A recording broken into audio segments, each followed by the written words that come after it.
Napoleão havia permitido que emoções mesquinhas, o desejo de humilhar, de se vingar e forçar obediência contaminassem sua estratégia. Tivesse ele ficado concentrado em seus interesses a longo prazo, teria visto que era melhor enfraquecer a Prússia e a Rússia psicológica em vez de fisicamente seduzi-las com termos aparentemente dinarussos, transformando-as em aliadas dedicadas, e não em satélites ressentidos. Muitos na Prússia tinham visto Napoleão inicialmente como um grande libertador. Tivesse ele apenas mantido a Prússia como uma feliz aliada e teria sobrevivido à derrocada na Rússia e não teria acontecido Waterloo. Aprenda a lição direito: planos brilhantes e conquistas acumuladas não bastam. Você pode se tornar vítima de seu próprio sucesso, deixando a vitória seduzi-lo a ir longe demais, criando inimigos obstinados, vencendo a batalha mas perdendo o jogo político em seguida. O que você precisa é de um terceiro olho estratégico, a habilidade para se manter focado no futuro enquanto opera no presente e finaliza suas ações de um modo que atenderá a seus interesses para o próximo round da guerra. Este terceiro olho o ajudará a neutralizar as emoções que podem insidiosamente contaminar suas estratégias inteligentes, especialmente a raiva e o desejo de vingança. A questão crítica na guerra é saber quando parar, quando sair e quando entrar em acordo. Pare cedo demais e você perde o que poderia ter ganhado avançando, você concede muito pouco tempo para o conflito lhe mostrar para onde está indo. Pare tarde demais e você sacrifica seus ganhos exaurindo-se, agarrando mais do que pode manejar, criando um inimigo irado e vingativo. O grande filósofo da guerra Karl von Clausewitz analisou este problema, discutindo o que chamou de ponto culminante de vitória, o momento ótimo para terminar a guerra. Para reconhecer o ponto culminante de vitória, você precisa conhecer seus próprios recursos, o quanto é capaz de administrar, o moral de seus soldados, qualquer indício de uma redução do esforço. Deixe de reconhecer este momento, continue lutando e você vai gerar para si mesmo todos os tipos de consequências indesejadas, exaustão, ciclos cada vez mais intensos de violência e coisa pior. Na virada do século XX, os japoneses assistiram a Rússia avançar para dentro da China e da Coreia. Em 1904, esperando frear a expansão russa, eles atacaram de surpresa uma cidade de Port Arthur, dominada pelos russos, na costa da Manchúria. Vistos serem nitidamente o país menor e com menos recursos militares, eles esperavam que uma rápida ofensiva funcionasse a seu favor. A estratégia criação do barão Gentaro Kodama, vice-chefe do Estado-Maior do Japão, foi eficaz. Ao tomar a iniciativa, os japoneses conseguiram conter a frota russa em Port Arthur enquanto desembarcavam exércitos na Coreia. Isso lhes permitiu derrotar os russos em batalhas chaves por terra e no mar. O ímpeto estava nitidamente do lado deles. Em abril de 1905, entretanto, Kodama começou a ver um grande perigo em seu próprio sucesso. O efetivo e os recursos militares do Japão eram limitados, os da Rússia eram imensos. Kodama convenceu os líderes japoneses a consolidarem os ganhos que haviam obtido e pedir paz. O Tratado de Portsmouth, assinado mais tarde naquele mesmo ano, concedia à Rússia termos mais do que dinarussos, mas o Japão firmou sua posição. Os russos saíram da Manchúria e da Coreia e deixaram Port Arthur para o Japão. Tivessem os japoneses se deixado entusiasmar por seu ímpeto, e certamente teriam passado do ponto culminante de vitória e todos os seus ganhos teriam sido eliminados pelo inevitável contra-ataque. Do outro lado da balança, os americanos terminaram a Guerra do Golfo de 1991 cedo demais, permitindo que boa parte do exército iraquiano escapasse de seu cerco. Isso deixou Saddam Hussein com força suficiente para abafar brutalmente as rebeliões xiitas e curdas que irromperam depois de sua derrota no Kuwait e continuar no poder.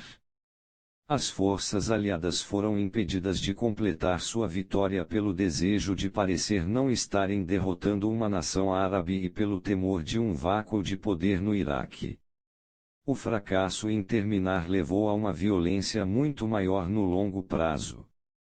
Imagine que tudo o que você faz tenha um momento de perfeição e fruição. Sua meta é terminar seu projeto ali, naquele pico. Sucumba ao cansaço, tédio ou impaciência pelo final e você não chega até lá. Ganância e delírios de grandeza farão você ir longe demais. Para concluir este momento de perfeição, você precisa ter uma ideia bem clara de seus objetivos, do que você realmente quer. Você precisa também comandar um profundo conhecimento de seus recursos até onde você pode ir realmente. Esse tipo de consciência lhe dará uma noção intuitiva do ponto culminante. Conclusões de relacionamentos puramente sociais exigem uma noção do ponto culminante tanto quanto as de guerra. Uma conversa ou história que se prolonga demais sempre termina mal. Abusar da hospitalidade, entediar as pessoas com sua presença, é o maior erro. Você deve partir deixando que elas queiram ficar mais tempo com você, não menos. Você consegue isto encerrando uma conversa ou encontro antes que o outro lado espere. Saia cedo demais e você pode parecer tímido ou rude, mas retire-se da forma correta, no auge do prazer ou da animação, o ponto culminante, e você cria a lembrança de uma experiência passada incrivelmente positiva. As pessoas ainda estarão pensando em você depois que tiver partido. Em geral, é sempre melhor terminar com energia e um toque de genialidade, em uma nota alta. Vitória e derrota são o que você faz com elas, o que importa é como você lida com elas. Visto que na vida derrotas são inevitáveis, você deve dominar a arte de perder bem e estrategicamente. Primeiro, considere sua própria atitude mental, como você assimila a derrota psicologicamente. Veja-a como um contratempo temporário, algo para acordá-lo e lhe ensinar uma lição, e mesmo perdendo você finaliza em uma nota alta e com uma vantagem, você está mentalmente preparado para entrar na ofensiva no próximo round. Com muita frequência, quem tem sucesso fica emotivo e imprudente. Você precisa aceitar a derrota como um meio para se fortalecer. Segundo, você precisa ver qualquer derrota como um modo de mostrar aos outros algo de positivo sobre si mesmo e seu caráter. Isto significa não baixar a cabeça, não dar sinais de amargura ou ficar na defensiva. No início de seu mandato como presidente, John F. Kennedy envolveu o país no fiasco da Baía dos Porcos, uma invasão fracassada de Cuba. Embora assumindo plena responsabilidade pelo desastre, ele não exagerou em suas desculpas, mas pôs-se a trabalhar para corrigir o erro, garantindo que ele não se repetisse. Ele manteve a compostura, mostrando remorso, mas também força.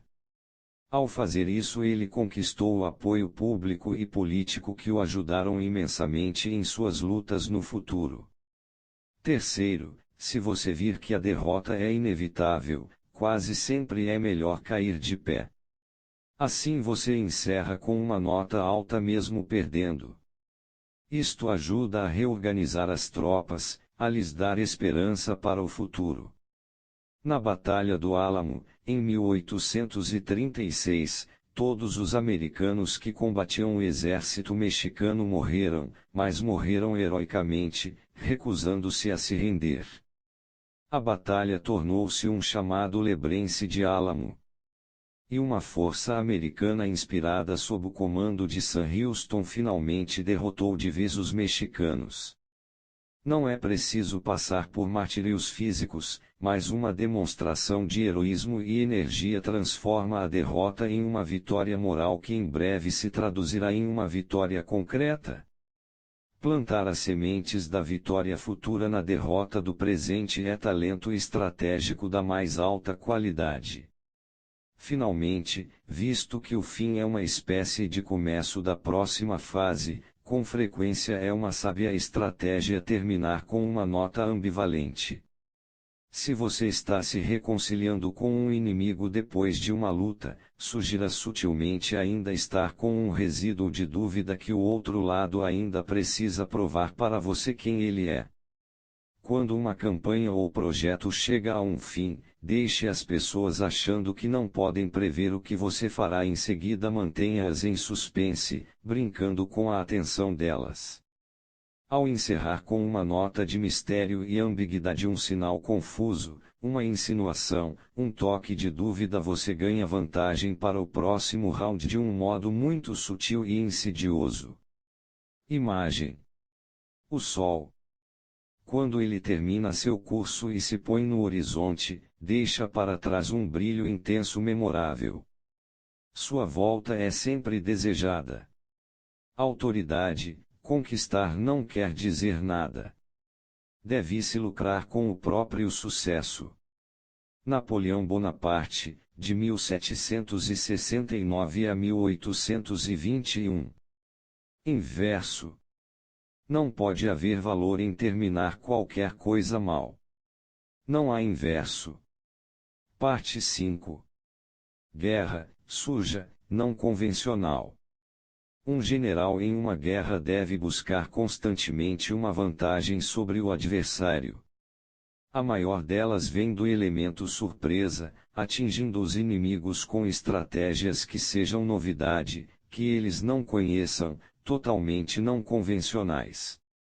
É da natureza da guerra, entretanto, que com o tempo qualquer estratégia com qualquer aplicação possível será testada e experimentada, de modo que a busca das novas e não convencionais tem uma tendência inata a se tornar cada vez mais radical. Ao mesmo tempo, códigos morais e éticos que governaram a arte da guerra durante séculos gradualmente foram perdendo a rigidez.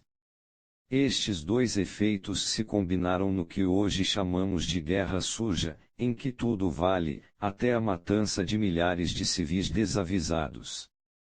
A guerra suja é política, enganosa e extremamente manipuladora. Com frequência é o último recurso do fraco e do desesperado, ela usa qualquer meio disponível para levar a melhor. A dinâmica da sujeira infiltrou-se na sociedade e na cultura em geral. Seja na política, nos negócios ou na sociedade, o jeito de derrotar seus adversários é surpreendendo-os, atacando-os por um ângulo inesperado. E as crescentes pressões destas guerras diárias tornam inevitáveis as estratégias sujas. As pessoas agem clandestinamente, parecem gentis e honestas, mas usam métodos escorregadios, traiçoeiros, nos bastidores. A guerra não convencional tem sua própria lógica que você precisa entender.